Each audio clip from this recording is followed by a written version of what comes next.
The Galactic Council had been watching Earth for nearly 200 years. They had placed small observation devices in orbit around the blue planet and recorded everything the humans did. They watched humans build their first space stations. They watched humans land on their moon and then on Mars. They watched humans struggle with wars and diseases and disasters. The Council considered humans to be a young and primitive species, interesting to study but not important enough to contact. Ambassador of the collective was sitting in his observation chamber on Prime when the alarm sounded. Something had appeared at the edge of Council space near the border station. His multiple eyes focused on the display screen as data began flooding in from every sensor in the region. A ship had emerged from what looked like a fold in space itself.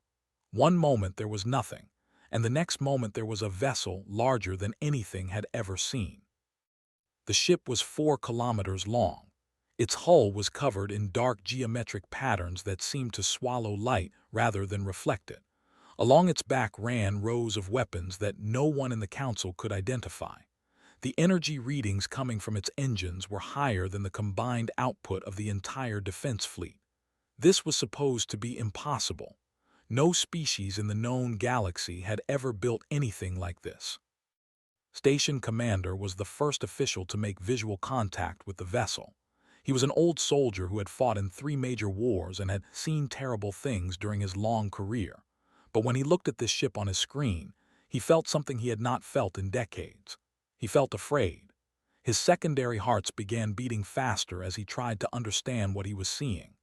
The power signature alone suggested this single ship could destroy his entire station without effort. A transmission came through every communication channel at once. It bypassed all encryption and security protocols as if they did not exist. The voice that spoke was calm and steady, almost friendly in its tone. "This is Captain Daniel Shaw of the United Earth Coalition vessel Resolute. We come seeking peaceful contact with the governing bodies of this region of space. Please respond on any frequency." Stared at his communication panel. His crew looked at him, waiting for orders. He had no idea what to say. In all his years of service, he had never encountered a situation like this. The humans were supposed to be primitive. They were supposed to be centuries away from developing faster than light travel. Yet here was one of their ships, sitting at the edge of Council space, radiating more power than a small star. He finally managed to send a message to Prime, informing the Council of what had happened. Within minutes, representatives from all major species were gathering in the Great Chamber. Holographic displays showed the human vessel from multiple angles. Scientists analyzed the data and whispered to each other in confused voices. Military commanders calculated threat assessments and found numbers that made no sense. High Counselor of the Dominion was the oldest and most respected member of the Council. He had lived for over 600 years and had guided the galaxy through many crises. But as he looked at the image of the human ship, he felt a deep uncertainty settling in his ancient bones. Something fundamental had changed. The balance of power that had existed was suddenly in question. "How is this possible?" asked a representative from the Combine, a species known for their military strength. "We have monitored these humans for generations. They were building chemical rockets and primitive fusion engines just 50 years ago. They should not have this capability for another 1,000 years at minimum." No one had an answer. The scientists could not explain the energy readings. The military analysts could not identify the weapons. The diplomats could not understand why the humans had come alone in a single ship if they meant to threaten or invade. Nothing about this situation followed any pattern the Council had seen before. Captain Daniel Shaw stood on the bridge of the Resolute and waited for a response. He was a tall man with gray hair and calm brown eyes. He had spent 30 years in the Coalition Navy, rising through the ranks through a combination of skill, patience, and an ability to remain composed in difficult situations. This was the most difficult situation he had ever faced, but his expression showed no sign of worry. His first officer, Commander Samuel Green, stood beside him. Green was younger, with dark skin and a serious face.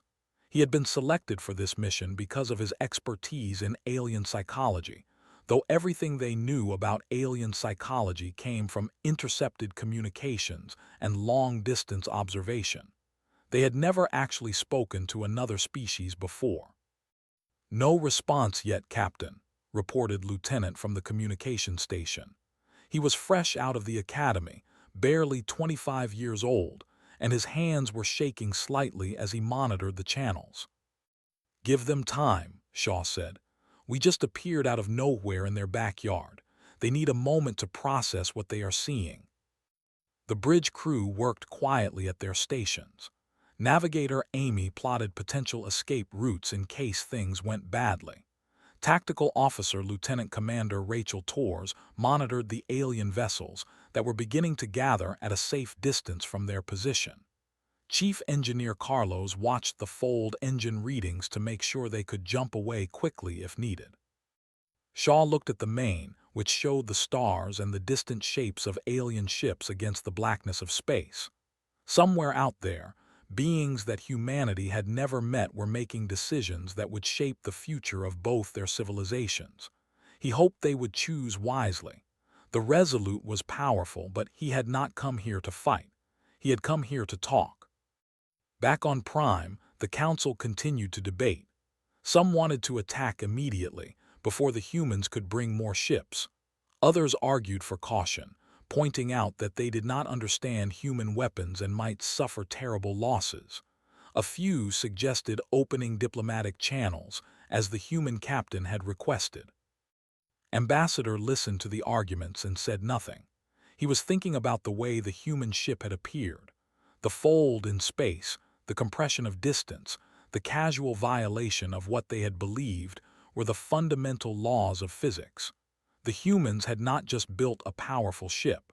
They had discovered something that changed everything the galaxy knew about what was possible. The defense fleet arrived at the border station, 17 warships representing the best military technology the Council had to offer. They formed a defensive formation around the station and aimed their weapons at the human vessel. Commander felt slightly better having them there, though a small voice in his mind whispered that it would not matter if the humans decided to attack. The galaxy held its breath and waited to see what would happen next. Admiral Lane had taken command of the Resolute 6 hours after first contact was established. She had arrived via a second fold jump, transferring from Coalition Command to oversee the most important diplomatic mission in human history. She was a small woman with silver hair cut short and eyes that seemed to notice everything. She had spent 40 years preparing for this moment, studying every piece of data they had gathered about alien civilizations, learning their languages, trying to understand their cultures. She stood on the observation deck and watched the alien fleet arrange itself in a half-circle around their position. 17 ships of various sizes had gathered, and more were arriving every hour. The smallest were fast attack corvettes about the size of Earth frigates. The largest was a massive carrier that her crew had started calling the Whale because of its shape. All of them had their weapons powered and aimed at the Resolute. Lieutenant appeared at her side with a data tablet. His nervousness had faded over the past few days, replaced by a focused intensity that impressed her. "Admiral, the alien flagship is hailing us. Their commander wants to speak with whoever is in charge." Nodded and made her way to the bridge. The main flickered, and then displayed an image that made several crew members gasp. The alien commander looked like a giant insect standing upright. He had a shiny shell that changed colors in the light, multiple eyes that reflected the glow of his bridge displays, and mandibles that clicked together when he spoke. The translation software converted his words into English with only a slight delay. "Human vessel, I am Fleet Commander of the Collective. You have entered Sovereign Council space without permission. You will shut down your engines and weapons and prepare to be boarded for inspection. If you refuse, you will be destroyed." Kept her expression calm. She had expected threats. Every simulation they had run suggested that the aliens would try to establish dominance early in negotiations. It was a natural response to fear, and they were clearly afraid.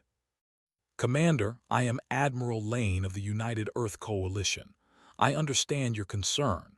An unknown ship appearing in your territory must be unsettling. However, I must respectfully decline your request. Boarding this vessel would not be in anyone's best interest." The alien commander made a sound that the translator identified as anger. "You are in no position to refuse. Your species has been under observation for 200 years.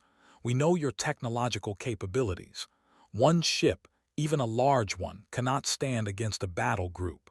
You will comply or you will be eliminated." Glanced at Commander Green, who gave her a small nod.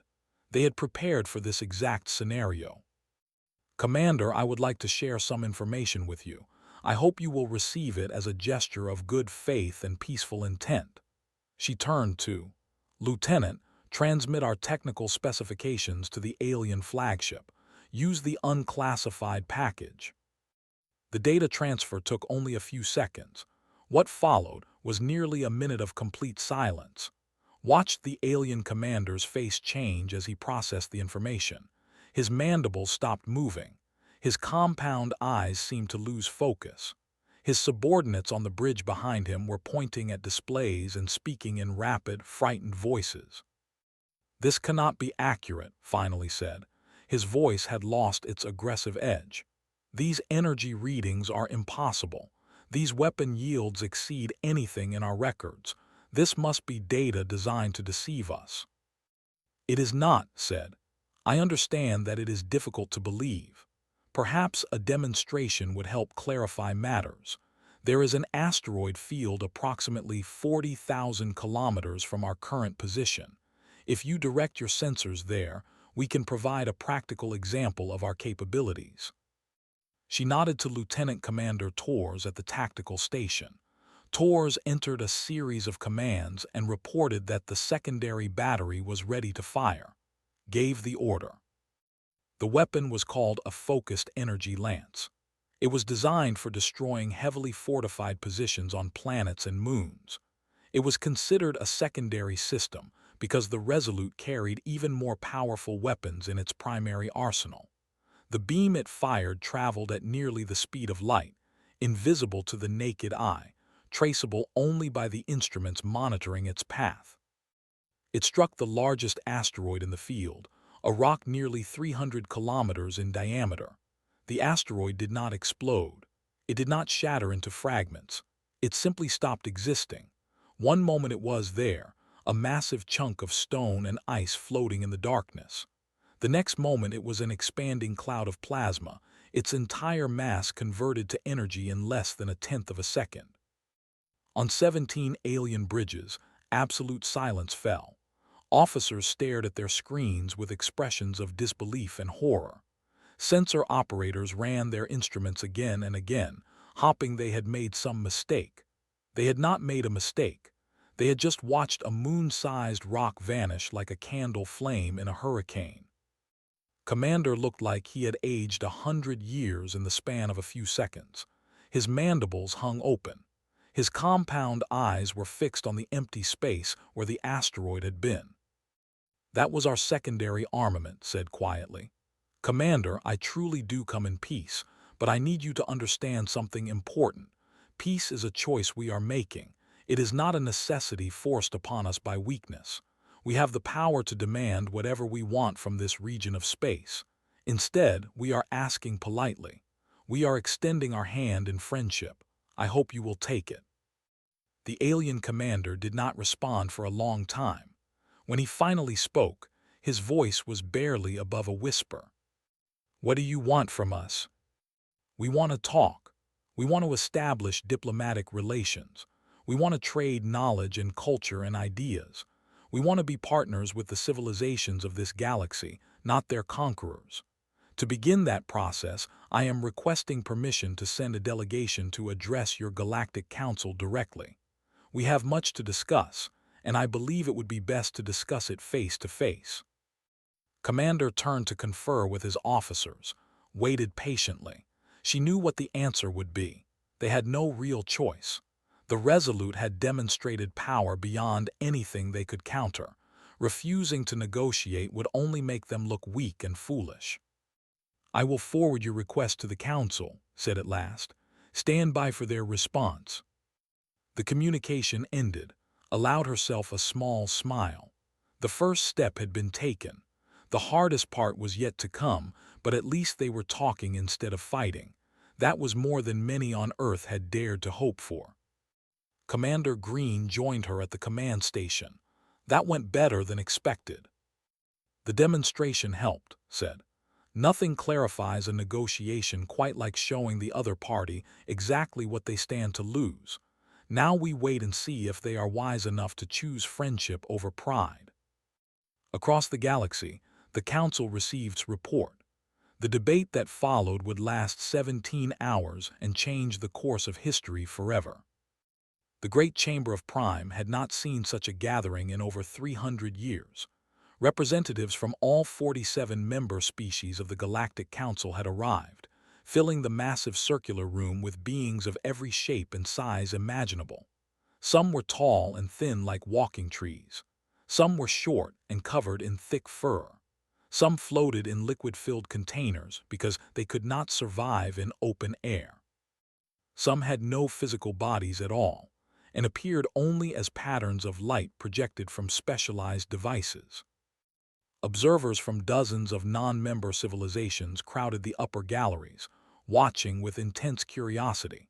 Trade delegations, scientific expeditions, and diplomatic missions from across the known galaxy had dropped everything to witness this moment. The news had spread faster than anyone expected. A primitive species from a backwater star system had appeared with technology that surpassed the greatest achievements of galactic civilization.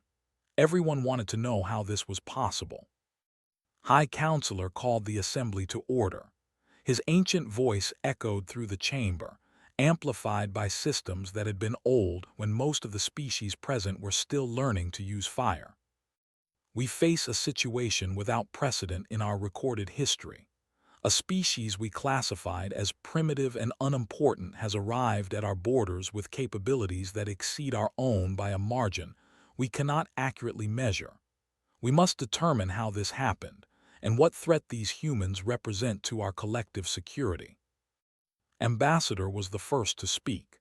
He had spent the past several days analyzing every piece of data they had gathered about the human vessel. "The humans call their propulsion system a fold engine. Our scientists have studied the energy signatures left behind when their ship appeared. They are genuinely compressing space and time, creating tunnels between distant points that allow them to travel faster than light without actually exceeding light speed. We have theorized that such technology was possible, but our best estimates suggested we were at least 10,000 years away from achieving it." The chamber erupted in worried murmurs. 10,000 years of development compressed into what appeared to be just a few decades. The implications were staggering. "Furthermore," continued, "their weapons technology operates on principles we do not fully understand. The energy lance that destroyed the asteroid uses some form of directed matter conversion that our physics models cannot explain. They are not simply ahead of us in development. They are operating on completely different scientific foundations. It is as if they are playing a game with rules we have never seen before." A representative from the Combine stood up. There were large reptilian beings with thick scales and powerful bodies. They had built their civilization on military conquest and had never lost a war in their entire history. "Then we must destroy them now, before they become an even greater danger. We should assemble every warship in the galaxy and attack while they have only one vessel in our space. Overwhelm them with numbers. Accept whatever losses are necessary. It is the only logical course of action." High Counselor turned his ancient eyes toward the representative. "And how many ships would that require? Based on what we witnessed, how many vessels would we need to sacrifice for even a small chance of victory?" The representative hesitated. He had done the calculations. Everyone in the chamber had done the calculations. The numbers were not encouraging. We estimate that the human vessel could destroy approximately 2,000 of our most advanced warships before sustaining significant damage, a military analyst reported. And that estimate assumes their defensive capabilities are comparable to their offensive ones. If their shields and armor are proportionally advanced, the number could be significantly higher. Silence fell over the chamber. 2,000 ships. The entire combined military strength of the Galactic Council was perhaps 15,000 vessels of various types. Losing 2,000 in a single engagement would cripple their ability to defend against external threats for generations. There is another consideration, said a representative from the consortium, a species known for their diplomatic skills. The humans sent only one ship. They have made no hostile moves. They destroyed an uninhabited asteroid as a demonstration but have not fired upon any of our vessels or installations. They are asking to talk, not demanding surrender. Perhaps we should consider the possibility that they actually mean what they say. The representative made a dismissive sound. Species do not build weapons like that for peaceful purposes. They are planning something. This diplomatic approach is simply a tactic to make us lower our guard. Or perhaps, said slowly, they built weapons like that because they feared encountering someone like you. Someone who would see their arrival as a threat to be eliminated rather than an opportunity to be explored. The debate continued for hours. Factions formed and dissolved. Arguments were made and countered. Some wanted war. Some wanted diplomacy. Some wanted to simply hide and hope the humans would go away. Through it all, the image of the Resolute hung in the center of the chamber, a constant reminder of what they were dealing with. Finally, after 17 hours of discussion, a vote was called. The motion to allow a human diplomatic delegation to address the council passed by a narrow margin. The several allied species voted against it, but they were outnumbered by those who feared the consequences of rejection. A message was sent to the human vessel. Admiral Lane's response came within minutes. A delegation of 5 humans would arrive within the hour. They requested only a guarantee of safe passage and an opportunity to speak before any decisions were made. Granted both requests and then sat back in his chair, feeling every one of his 600 years weighing on his shoulders. He had guided the galaxy through many crises, but he had never faced anything like this. These humans were something new, something unprecedented, and he had no idea what they would say when they finally stood before the council. The hour passed slowly. Species that had been rivals found themselves standing together, united by uncertainty and fear. Old enemies exchanged worried glances. Old allies whispered nervous speculation. Everyone watched the entrance to the great chamber, waiting for the beings who had changed everything just by showing up. When the humans finally arrived, they walked through doors that had welcomed thousands of delegations over tens of thousands of years. But no delegation had ever entered with the weight of expectation that these 5 carried. The galaxy was watching, and everyone knew that whatever happened next would be remembered forever. The human delegation walked into the great chamber with a calm confidence that many observers found unsettling. There were 5 of them, dressed in simple dark blue uniforms with silver trim. They wore no armor and carried no visible weapons. An emblem on their chests showed the continents of Earth surrounded by stars. Captain Daniel Shaw led the group. Behind him walked Doctor, a woman with gray streaks in her brown hair and intelligent eyes that studied everything around her with obvious curiosity. Commander Samuel Green came next, his posture straight and alert, watching the crowd with the practiced awareness of a military officer. The final 2 members were Maria and Christopher Bell, diplomatic specialists who had spent years preparing for this exact moment. The chamber was so silent that the footsteps of the 5 humans echoed off the ancient walls. Thousands of alien eyes watched their every move.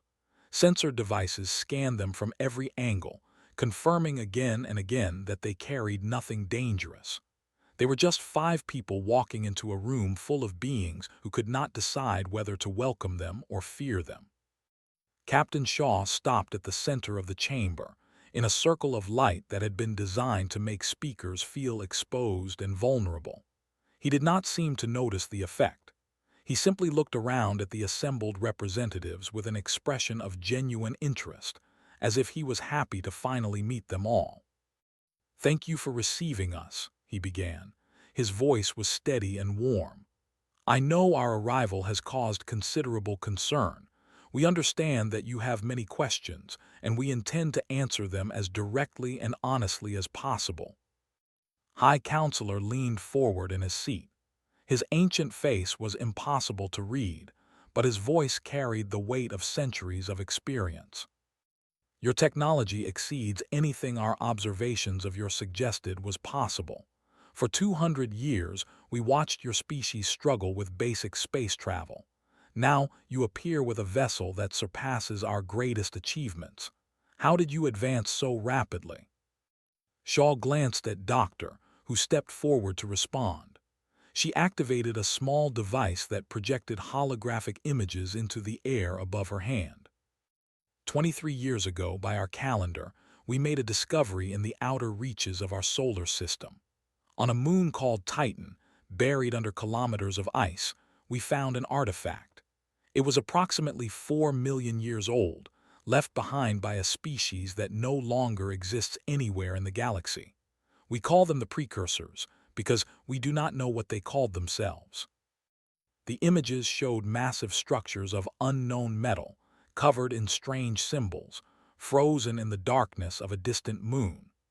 Scientists in heavy environment suits worked carefully to excavate chambers that had been sealed for longer than most civilizations had existed. The artifact was a repository of knowledge. It was damaged, and many sections were corrupted beyond recovery. But what remained was enough to transform our understanding of physics, energy manipulation, and the fundamental nature of space and time. We spent years decoding its contents. The technology you see in our ship is the result of applying what we learned. The chamber erupted in shocked voices. The existence of ancient precursor civilizations had been theorized for thousands of years, but no concrete evidence had ever been found. If the humans were telling the truth, they had stumbled upon the greatest discovery in galactic history purely by accident. Ambassador rose from his seat, his compound eyes flashing with what might have been anger or disbelief. "Why did you not share this discovery? Such knowledge belongs to all sentient beings. By keeping it secret, you have hoarded wisdom that could have benefited the entire galaxy." Captain Shaw answered this challenge directly. "We did not know you existed. Our first confirmation of extraterrestrial intelligence came only 6 years ago, when we developed sensors capable of detecting your communication networks. Before that, we thought we might be alone in the universe. We have spent those 6 years preparing for this moment, building ships capable of reaching you, developing translation systems, creating protocols for peaceful contact. We came as soon as we were ready." "And you came in warships," said the representative, his deep voice carrying across the chamber. "Your vessel is clearly designed for combat. Its primary purpose is destruction. You claim to seek peace, but you arrived armed for war." Shaw did not deny this. He met the eyes without flinching. "Yes, the Resolute is a warship. We built it to be the most powerful weapon humanity has ever created, and I will tell you why." He paused, looking around the chamber at the thousands of faces watching him. The precursor archive contained more than just technology. It contained history. We learned about the species that built it, a peaceful civilization that had spread across dozens of star systems over millions of years. They were scientists and artists and philosophers. They believed that reason and kindness would always triumph over violence and hatred. They never built weapons because they could not imagine needing them. The holographic display changed, showing images of beautiful cities reduced to rubble, of elegant ships torn apart by weapons fire, of a civilization erased from existence. They encountered another species, a species that did not share their beliefs about peace and cooperation. By the time the precursors realized they needed to defend themselves, it was too late. They were hunted to extinction. Their entire civilization was destroyed, and the only thing that survived was the archive we found, buried on a frozen moon far from their original. Shaw let the silence hang in the chamber for a moment before continuing. Humans have a complicated history. We have done terrible things to each other over the centuries. Wars, atrocities, cruelties that shame us to remember. But we have also learned from those mistakes. We understand something that the precursors did not. Peace is most secure when it is backed by strength. We built warships because we hoped for friendship but prepared for the alternative. We wanted to meet you as equals, not as victims waiting to be conquered. High Counselor spoke slowly, his voice thoughtful. And if we choose to be hostile, if we decide that your existence threatens our security and must be eliminated, then we will defend ourselves and you will lose. Shaw said this without arrogance, simply stating a fact. But I sincerely hope it does not come to that. We have so much more to offer than violence. The Precursor Archive contains knowledge that could benefit every species in this room. Medical advances that could cure diseases you consider incurable. Energy systems that could power your civilizations for millions of years. Agricultural techniques that could end hunger forever. Solutions to problems you may not even know you have. He spread his hands in a gesture of openness. We want to share these things. We want to be partners, not conquerors. We want to build something together, something that honors the memory of the species whose knowledge made all of this possible. They died because they were alone and unprepared. We do not have to repeat their mistake. We can choose a different path. The chamber was completely silent. Every being present was processing what they had heard, trying to understand what it meant for their future and the future of the galaxy itself. There is one more thing you should know, Shaw added. The Resolute is not our only ship. We have a fleet of 27 vessels of similar capability, and construction continues. We could have arrived with all of them. We chose to send one ship alone because we wanted to demonstrate trust. We are asking you to demonstrate the same.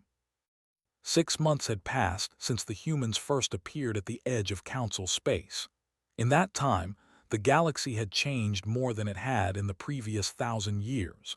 Old certainties had crumbled. Old fears had faded. New possibilities had emerged that no one had dared to imagine before. The treaty was signed on a warm afternoon in the Great Chamber, with representatives from all 47 member species adding their marks to the document. The United Earth Coalition became the 48th member, granted full rights and responsibilities within the galactic community. Trade agreements were established. Scientific exchanges were organized. Military cooperation protocols were developed that would allow species to defend each other against external threats. They had argued against the treaty until the very end. They still did not trust the humans. They believed that anyone with such power would eventually use it to dominate others, but even they could see the benefits of cooperation. The first batch of medical technology shared by the humans had cured 3 diseases that had plagued them for centuries. Their children would grow up healthier because of human generosity. It was hard to maintain hostility in the face of such gifts. Doctor led the first joint research team at a facility built in neutral space between Earth and Prime. Scientists from 9 different species worked together to unlock additional sections of the Precursor Archive. The work was slow and difficult, but the rewards were already beginning to show. New energy systems were being tested that could power entire planets using nothing but starlight. Agricultural methods had been discovered that could triple food production on any world with liquid water. Medical treatments were being developed that could extend healthy by decades. Captain Shaw had been promoted to Admiral for his role in the successful first contact. He stood on the observation deck of the addition to Earth's fleet, an exploration vessel named the Magellan. Unlike the Resolute, this ship was not designed for war. It was designed for discovery. Its mission was to travel to distant regions of the galaxy, seeking out the remnants of precursor civilization, recovering knowledge that might otherwise be lost forever.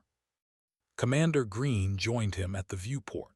Through the transparent wall, they could see the lights of Prime glittering below them, a world of ancient spires and modern technology blended together in ways that human architects were already studying and adapting. The ambassador filed another complaint today, Green reported. He thinks we are sharing too much technology too quickly. He says we are destabilizing the galactic economy. Shaw smiled slightly. They would complain if we handed them the keys to the archive directly. They need something to argue about. It makes them feel relevant. They will come around eventually. The benefits we offer are too valuable to refuse for long. And the others, how are they responding? Better than I expected, honestly. Ambassador invited me to visit the next month. Apparently they have developed a drink made from fermented nectar that they think humans might enjoy. They want to establish cultural exchange programs, and they have proposed sending students to Earth to study our art and literature. They are fascinated by our music, especially something called jazz. High Counselor himself requested recordings. Green shook his head in wonder. 6 months ago they were ready to attack us. Now they want to learn how to play saxophone. Fear fades quickly when it is replaced by curiosity and mutual benefit. That was always the plan. Show them what we can do, then show them what we can offer. Give them reasons to see us as partners rather than threats. It seems to be working. On the planet below, Maria was delivering a lecture on human history to an audience of over 10,000 alien observers. She spoke of wars and peace, of cruelty and compassion, of a species that had nearly destroyed itself a dozen times over, but always found a way to survive, to grow, to reach for something better. She did not hide the dark chapters of human history. She laid them out honestly, explaining how each tragedy had taught lessons that shaped the civilization humans had become. The aliens listened with intense attention. They had expected monsters or angels. Instead, they found beings very much like themselves, struggling with the same questions and challenges that every intelligent species faced. The humans were neither perfect nor evil. They were simply trying their best, just like everyone else. Christopher Bell was working on trade agreements in a small office on the Resolute. He had spent weeks negotiating with representatives from a dozen different species, hammering out terms that would benefit everyone involved. The work was exhausting but deeply satisfying. Every contract signed was another thread connecting humanity to the galactic community, another bond that would make conflict less likely and cooperation more natural. In orbital shipyards across Earth's colonies, new vessels were taking shape. Some were warships, because the lesson of the precursors had not been forgotten, but many others were designed for peaceful purposes. Hospital ships that could travel between worlds bringing medical care to those in need. Research vessels equipped with the latest sensors and laboratories. Transport ships that could carry goods and passengers across distances that would have taken years to cross just a generation ago. Admiral Lane had returned to Earth to oversee the construction of the next generation of fold engines. Her work on the Resolute had proven the concept. Now engineers were developing smaller, more efficient versions that could be fitted to ships of any size. Within a decade, ordinary civilian vessels would be able to travel between star systems as easily as ancient ships had crossed oceans. The Resolute itself remained in orbit around Prime, its weapons powered down, its crew working alongside former enemies on joint projects that would have seemed impossible just months ago. Lieutenant had developed an unlikely friendship with an engineer named. They spent their off-duty hours teaching each other games from their respective cultures and arguing about whose species made better music. Lieutenant Commander Rachel Torres had been assigned to help train alien officers in human tactical doctrines. She found that many of the concepts she taught were already familiar to her students, adapted from their own military traditions. The universe, it seemed, had certain constants that transcended species boundaries. Chief Engineer Carlos led a team of mixed-species technicians who were working on improvements to fold engine efficiency. The combination of human knowledge from the precursor archive and insights from dozens of other scientific traditions was producing breakthroughs that neither could have achieved alone. Navigator Amy had become an informal ambassador for human cuisine. Her small kitchen on the Resolute produced meals that drew visitors from across the station, alien beings eager to taste foods they had never imagined. She discovered that had a particular fondness for spicy dishes, while the preferred subtle flavors and complex textures. Admiral Shaw received a communication from Earth. The coalition government had approved the next phase of expansion. 3 more exploration vessels would launch within the year, each carrying crews of mixed species, each seeking to unlock more secrets of the precursors, each demonstrating that humanity's greatest strength was not their weapons, but their willingness to share what they had found. He looked out at the stars, thinking about all the wonders waiting to be discovered. The galaxy was vast beyond imagination, filled with mysteries that would take thousands of years to explore. Humanity had taken its first steps into that vastness, and they had not walked alone. They had reached out their hands in friendship, and the galaxy had taken them. The precursors had died because they were alone and peaceful in a universe that could be cruel and dangerous. Humanity had learned from their mistake. They had come prepared for war but hoping for peace. They had offered strength and generosity in equal measure, and the galaxy, after its initial shock had faded, had responded with curiosity and cautious welcome.